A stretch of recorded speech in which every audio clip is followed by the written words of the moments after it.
Just when you think it's going one way, it goes the other. We were expecting with about 4 or 5 overs to go, this could be yet one of those games. Down to the last ball. Some people were whispering super over. At the end of the day, it was the experience of the Mumbai team that took them through with 1 full over to spare. Even in the 19th, they were like, how many are you going to leave for the final over? They were not leaving anything. And an unlikely hero in Hardik Pandya. Unlikely because he had just not been middling the ball, including from the first ball he faced today. 40 of 30, he's found his mojo, and that will be the best possible news for the Mumbai side. More, or probably on par with the 2 points that they've picked up. Just to assess this, we're here, back one more time on Cricbuzz Live in association with our fantasy partner, My 11 Circle. Still with us in the wee hours from good old Melbourne, Lisa Sthalekar, Joy from a bit closer to where I am. Lisa, let's start with you. I'm sure that relief for Mumbai would have been palpable even across the seas. You could see the stress levels increase, couldn't you, as the required run rate just kept going up. And then losing wickets as they did. They needed to scrap hard, didn't they? Because if they didn't win this encounter, you felt like they were almost out of the competition. So thankfully, their heart and soul of their side, I really did think Kieron Pollard was the one that just, flipped the switch slightly in Mumbai's favour. So they're through. Watch out, everyone. Mumbai's on the charge. Yeah, it certainly was. I mean, and flicking the switch does not necessarily mean a whole lot of runs. It sometimes, Joy, could be just one shot. And it was the nonchalance with it 2 boundaries. And that sort of set the floodgates open even for Hardik. No, absolutely. I mean, that last 17th, 18th, 19th overs that, first Shami goes for 11, then Arshdeep goes for 13, and then Shami's absolutely massacred. But by the time Shami comes back for the 19th, already these guys have hit 4s and 6s. Both of them have hit a 4 and a 6 each. Both of them are feeling the ball. And while Hardik's missing a few, I think he's made enough contact to know that, okay, I'm middling it. When I'm getting it, I'm middling it. So he wasn't that very bothered that, okay, I'm missing a win. I'm trying to waft them across the off stump. I'm not getting all of them. So it's a very important win. It's important also because, that so-called engine room, it was spluttering a bit like, the oil is not the best quality, but the engine came to life, and by God, they motored through the last 3 overs. And it's going to be interesting, even before the announcement comes. I think I'll do a quick poll here to see what the respective men of the match contenders would be. For me, it's Kieron Pollard with the wickets and the runs, but there are possibilities of Hardik and Saurabh Tiwari. Lisa, who are you going for? I'm going for Kieron Pollard. I think he changed the game with ball and bat in hand, to be honest. I'm totally with her. I think Pollard was the one who had that calmness of being able to hit those first few boundaries. And I think that first 6 was a very important 6 to them. They needed to break those shackles. And once they were broken and, they felt that, okay, they can hit 6s again. Because you know what? In the middle, when Saurabh Tiwari hit that 6, you felt as if, okay, now he's in control again. And then he goes back into his shed. And in these, if you notice, Kieron Pollard hit a 6, hit a 4, and 10 runs, then it just makes a huge difference. Yep. And I think it's definitely for me, Pollard for me. Well, it's unanimous over there. No arguments. Hopefully the adjudicator at the ground will agree with us. But end of the day, I think the team will say, look, we're going to share the prize money anyway. So it doesn't matter. The Mumbai team were the men of the match because we've picked up 2 points. That's what really matters. For Punjab, they look back on this, Lisa, as yet another game that was fairly close. They were large percentages of it where they were the favourites. And again, they won nothing. Yeah, and they had their moments, didn't they? Hardik Pandya was dropped on 7 off just 9 deliveries. You can't drop those type of plays. You can't give them a second chance. From a Mumbai point of view, that's probably the luck he needed now to get going and spend some time out in the middle. But Punjab, they just find ways of losing. They're just, it's every year we get to them and we get to some close encounters and somehow, miraculously, they find a new way of losing a match. So unfortunately for them, I mean, I do feel for KL Rahul and the coaching staff because they tick along not too badly. Everything goes all right, but then just a couple of key moments, that's where they lose the match. And they've got big names on that bench, Joy. I mean, you've got people like Andy Flower, Anil Kumble, a lot of calm heads in there, people who think about the game. So they'll be scratching their heads as much as all of us are. KL Rahul at the end said maybe 30 or 35 short. He thought it was a good batting wicket, proud of the bowling unit, but he felt the batters let them down. Look, it's possible. The batters did let them down. I thought the bowlers had a phenomenal fight. And even some of the analysis looks misleading. Like Mohammad Shami looks, you look at it and say 42 for 1. But Mohammad Shami was actually quite threatening. It's these last 2 overs, he had to take a few risks. Those risks came off for the batsmen from Mumbai. But this bowling effort was a lion-hearted effort. I love the way Arshdeep bowled. And I seriously think he's an India prospect. Aiden Markham, you don't expect him to do anything. He comes in, bowls well for them. Ravi Bishnoi has been consistently brilliant. Nathan Ellis did his job. I just really, really like the way the bowlers did their job. It's a batsman. They need their batsmen to come to the party. And I can't see Fabian Allen sitting out for too much longer, not with the kind of batting that they're getting right now from the top. That's probably going to be the answer, Lisa. I mean, it's one thing to say that, okay, our batters let us down, but have they found their perfect 11? I suspect the answer is no. No, they haven't. And it does come from a batting point of view. So you start to look at their squad list and you think of even another player as well, Moses Enriquez, more from a batting perspective, because I think Nathan Ellis has kind of sewn up that fourth seamer's position. He's got his ability to bowl at the death.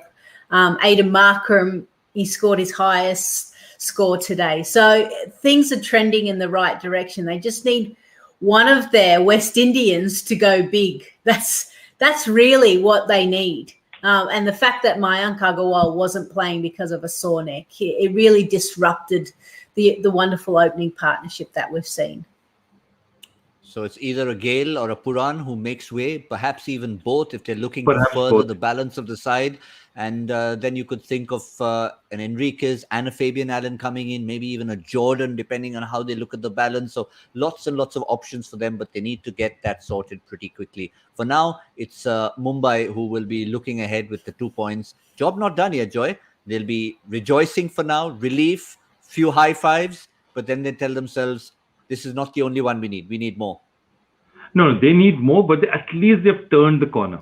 They look at themselves and they said, we've turned the corner after some losses, which this is not the Mumbai we knew. They're hot on the heels of Kolkata, and now Kolkata will be turning around and looking, rear view mirror, and there's Mumbai honking at the rear view mirror. So it's an interesting one. I think, what's happening really is that, now the bottom 2 might just fall away. If Rajasthan wins tomorrow, then those 3 will threaten for that 4th spot. But I think at this point in time, I know you love the Hyderabad theories and all the mathematics. And I really appreciate, Gautam, the kind of mathematics you put in for Hyderabad. In my 3 years of a degree, I haven't done so much math. But, I don't think Hyderabad and this Punjab have a chance at this point in time. Fair point. I mean, I was only saying the E cannot still be put next to their name. But the interesting part for Mumbai will be, and we'll have to look at the schedule. First, we'll have a look at Punjab, who they've got left. 3 tough games. Kolkata on a high, Bangalore, Chennai. Those are not going to be easy games. But if you have a look at Mumbai, the reason why I say it's important to look at it is because they're on 10 points. We thought 12 might be a cusp. We are now feeling, with a lot of permutations and combinations and a bit of math, not just for Hyderabad, that 14 is likely to be the crossover point. So if it's 14, Mumbai need to win 2 out of 3. And let's have a look at who they have. They've got Delhi, which will be a tough one. And then they finish Rajasthan, Hyderabad, which they should fancy to take them to 14. True. And I think they like the fact that they're playing Delhi at Sharjah. Sharjah is not Delhi's ground, as we saw today. They don't like playing in conditions like that. Their fast bowlers have to bowl cutters, and they don't like their fast bowlers to bowl cutters. They want their fast bowlers to really back over and put it up there, really pace up. So I don't think Delhi enjoys neither batting or bowling under these conditions. Mumbai will turn around and say that if he can take advantage of them now, get a bit of momentum, take this one, and then win any one of the last 2 we're through. And, if they win Delhi, then they're they'll look at it and say, we could win 2 and hey, we might end up in second place. Who knows, if Bangalore slips out there or one of these guys, Delhi keeps slipping, who knows? Yeah, just in case you may have missed what happened in the afternoon, and I know there are a few people around who were taken by surprise, who may not have seen the schedule carefully. Really, we're having a doubleheader on a Tuesday. They completely missed the fact that there was a game in the afternoon. There was. Let us remind you of the fact that it was Kolkata versus Delhi. As Joy mentioned, not quite the kind of ground that they would like, either from their batting perspective, where their batsmen like the ball coming onto the bat, or from their bowlers' perspective, maybe not the right kind of bowlers to defend the kind of total. 127 for 9, never really going to be enough. The fact that Kolkata lost 7 wickets, it was really more comfortable than that. They should have won it a lot earlier than they finally did. But maybe combination changes, maybe someone like an Amit Mishra gets a go, trying to sort of change things around for Delhi, but we'll talk about that closer to the time. That's just a recap of the 2 games that we've had. Victory for Kolkata on a charge, and Mumbai now back on track. One more quick look at that points table. We saw it in reference to Mumbai. Where has Kolkata gone now? Just above Mumbai, also on 10, with a phenomenal net run rate, which is second only to Delhi in the entire tournament. Moment you're in plus, or third actually, to Chennai and Delhi. So they look a little bit more comfortable. Same number of games played. They have 3 to play, and looks like it's going to be quite a scrap for those 5 spots. Maybe 2 will slip away. Punjab are the team on the cusp. Can they make a push to get to 10 and 12 and push them so far? That's going to be interesting, but that's for another day to look at.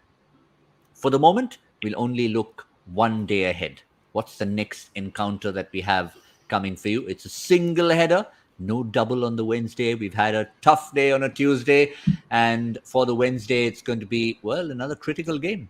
Both teams very much in the thick of it, in the mix. Rajasthan versus Bangalore. But with the way Punjab have gone, with the way Hyderabad have gone, could Rajasthan be the team who will slip down if Bangalore have started to find their mojo? Joy, first and foremost to Bangalore. They'll be relieved with that the performance where they're coming. They'll be relieved that the 11 is finally coming through. And more importantly, Virat Kohli started scoring the kind of runs we know he can. Absolutely. Virat Kohli in form. Maxwell's been in form. Devdutt Padikkal was early in the season in form. So they've got 3-4 batsmen in form. And Bharat has also given them a little bit in the last match. That's important for them because, batting at number 3, you always wonder the amount of deliveries that can be wasted at that point in time. I think they are now looking like a team that's just again recovered a bit of their balance. In the first couple of matches, they were looking very disjointed. This is a good team. This is a strong team, and this is a team who, are looking that they want to make something of the season. Have they found their perfect 4 overseas players, Lisa? Maxwell, De Villiers walk in there. They've got choices. Who are your next 2? We had Hasaranga, we had Tim David, we've had Dan Christian. Who are your best 2? Yeah, well, firstly, I think Dan Christian probably hasn't had that much of an opportunity. But George Garton is another one that's probably a little bit left field. I saw him actually in the T10 out there in the UAE, and he looked good. He's tall, left arm quick, something a little bit different potentially for them. I guess it will depend on the matchups. But you're right, they're still searching for that 4th international. But the other things to keep in mind, AB de Villiers hasn't fired. So I'll just leave that one there. We're just waiting for him to flick the switch. Oh, right. Sorry. I thought you were just suggesting quietly that maybe you could get someone in his place, but that's not what you do. No. No, I didn't think you were, but yeah, I agree. It's just like a Hardik Pandya. When the switch flicks, it could go absolutely anywhere. But luckily, Joy, they haven't actually needed. It's not that he's let them down at times. They would have liked a little bit more from him. But I really think beyond AB and Maxwell, one more name was Tim David. He got one opportunity. Maybe he should get another one because he can be very destructive. And he's been in some form for the St. Lucia Kings in the CPL. Look, lots of players, George Garton, Tim David, but I still say that if you just look at the record of people who have won T20 matches for their team, most experienced internationals, it's very difficult to look beyond Dan Christian. and you really haven't given him the enough. He's just enormously experienced in conditions around the world. I mean, he can play in almost any conditions around the world. Terrific player. And I think at some point, again, like Mumbai did, you got to make a stand with your players and say, you know what, he hasn't got enough of a chance. Let's stick with these guys. Let's give them the confidence for the next 3 matches, and let's see where it goes. And this is something that we've always talked about, Bangalore, that they haven't stuck enough with their players. They've shifted around players too much. Perhaps they just give, Dan Christian a bit more of a run and see where it goes from there. For me, actually, if the place is, if you're playing in somewhere like Sharjah and the ball's turning a bit, you play Hasaranga more often. You play Jamieson the other way around and play Navdeep Saini if you're playing Hasaranga. Those are the switches I do, but the top 6 I just leave alone and say, these are what it is. And I also genuinely believe that it's easier for bowlers to slot into an 11 when they're not Correct. there, rather than batsmen. Batsmen find it far more difficult to suddenly slot in, and suddenly change positions and stuff like that. So I believe they should just stay consistent with their top 6. But just a quick one on batsmen slotting in. Within the 11 itself, Lisa, since you did mention Abraham Benjamin de Villiers, if they are batting first, is there a case for maybe just nudging him slightly up the order? Give him a few more balls to settle in. No, well, see, this is the thing. When this season, it kind of divided the cricket pundits and the fans about how low he was batting. Everyone goes, oh, your best batter, they need to spend more time, face more balls. But what they're trying to do is they're trying to give Glenn Maxwell that role because they feel that he couldn't go from ball 1. AB de Villiers can. He's a freak. We all know he's on a different planet.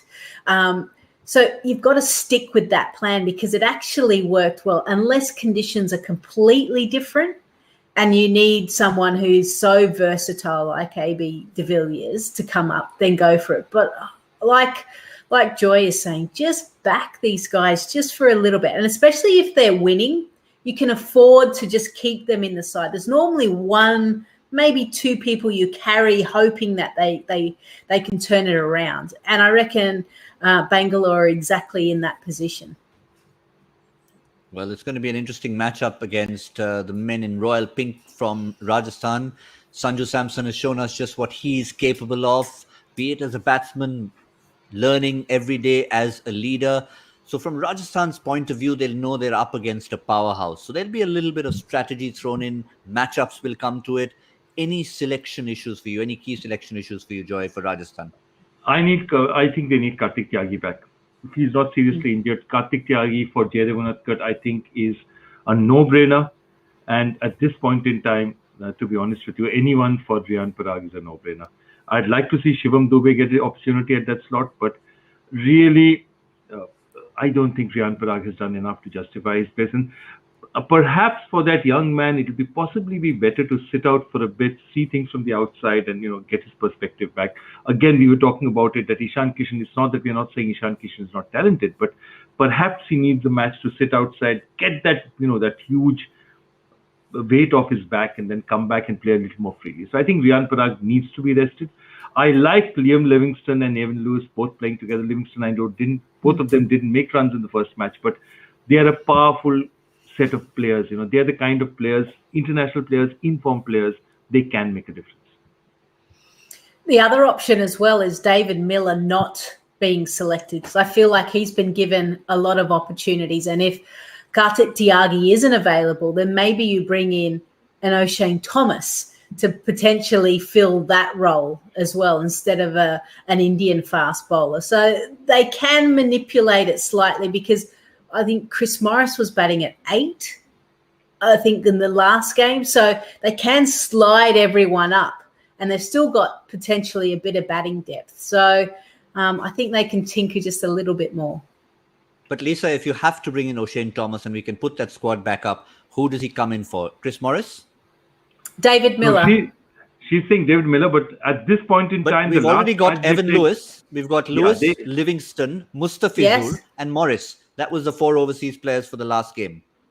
So you can't leave the fizz out. Livingston and they played both Livingston and right, that's Lewis where I got it wrong. Sorry. Yeah.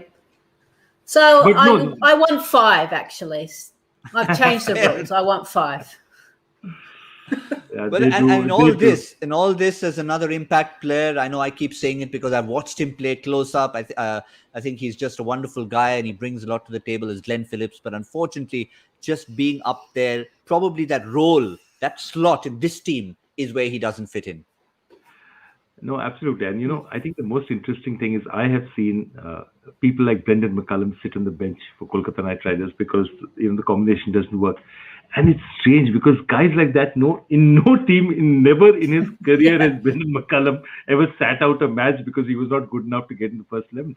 But the balance doesn't work. So it's for a lot of these guys, it's mentally a very difficult thing to sort of wrap their head around. I mean, Glenn Phillips is a crack player. Liam Livingstone is now in the 100. He's a star. Even Lewis is a star. Each and every one of these guys is a star, and yet some of them have to sit out. And that is what the IPL is all about, these strange matchups that you get. Yeah, certainly is. So we feel maybe Riyan Parag is the one. Not just one final question on Rajasthan. Just trying to clutch at straws here because they're up in a big game against a big side. Someone like a Rahul Tewatia. We had a throwback Tewatia the other day. Didn't quite work in terms of the date and that whole charm of that. Is there a chance for him to maybe be one of a floater kind of scenario? Because you've got a couple of similar players in that middle scenario. Potentially, but then you look at what Rajasthan have been able to do, and Lomraw, despite probably the last game, I think he went at just over 100 strike rate, but he can hit the long ball. So again, it's a question for the coaching staff. How long do you keep with these guys? And Lomraw has been a guy that's been around the squad for a while, and he's getting a bit more opportunities. Just like Jaiswal as well at the top. He's looking better and better each game. So if you chop too soon, you might take away a bit of their confidence. So it's a fine line, isn't it? Yeah, we've got lots and lots of options thrown out there. I'm sure they will be doing lots more talking than we will to try and get the right 11 on the park against Bangalore. That's what we have as far as looking ahead at that Wednesday fixture is concerned. But we have a very important question to be answered, Joy. And all the questions this time around have been most intriguing. Take us through this one. Okay, what connects the India-England Test match at Delhi in 1972, the India-New Zealand Test at Bangalore in 1995, and the India-Australia T20I at Sydney on the 1st of February 2012? And the answer is that in each of these, and the funny part of the question is it's got nothing to do with India, all the opposing captains were making their international debuts. So Tony Lewis had never played a test match for England, and he's captaining England. Lee Sherman had never played a test match or never played an international game for New Zealand. He was captaining New Zealand. George Bailey was captaining Australia. So it's a unique situation where all these three guys were actually captaining their first international match, which I think is absolutely fantastic. I mean, of course, it happens when a country makes their international debut, like Dave Houghton. But it rarely happens if the country's played so many matches and a captain is making his debut as well. Yeah, So I remember that Lee Sherman game. It was quite fascinating to see that happening. But I must confess, Joy, I was totally thrown off. The route I was going down was someone like a Venkat Raghavan. Connecting it to him being a player in match the early referee, 70s. play umpire, match referee. Umpire and then match referee. Those three roles. Yeah. So maybe if no one's listening, that's a question for another day. Thank you. Of course. All right. Now let's find out who the winner was for this debutant captain game. And it was Abhinav K316 on a day when another famous Abhinav is celebrating a birthday. India's gold medalist Abhinav Bindra. So just in case you happen to have nothing to do and you're watching the show, happy birthday, Abhinav Bindra.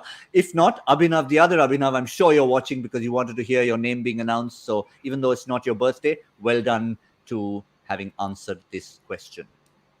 Yeah, Gautam, one last request for you. It's also Lata Mangeshkar's birthday. So I was thinking if you could sing one of your favorite Lata numbers. We know that you're particularly good at the 1960s Lata compositions.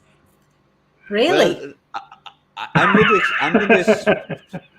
going to escape with another excuse because it's also my son's birthday and he would disown me for life if he knows I even tried to sing on a public platform.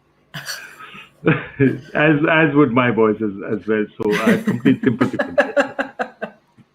Absolutely. Just one final reminder, and we kept telling you about that.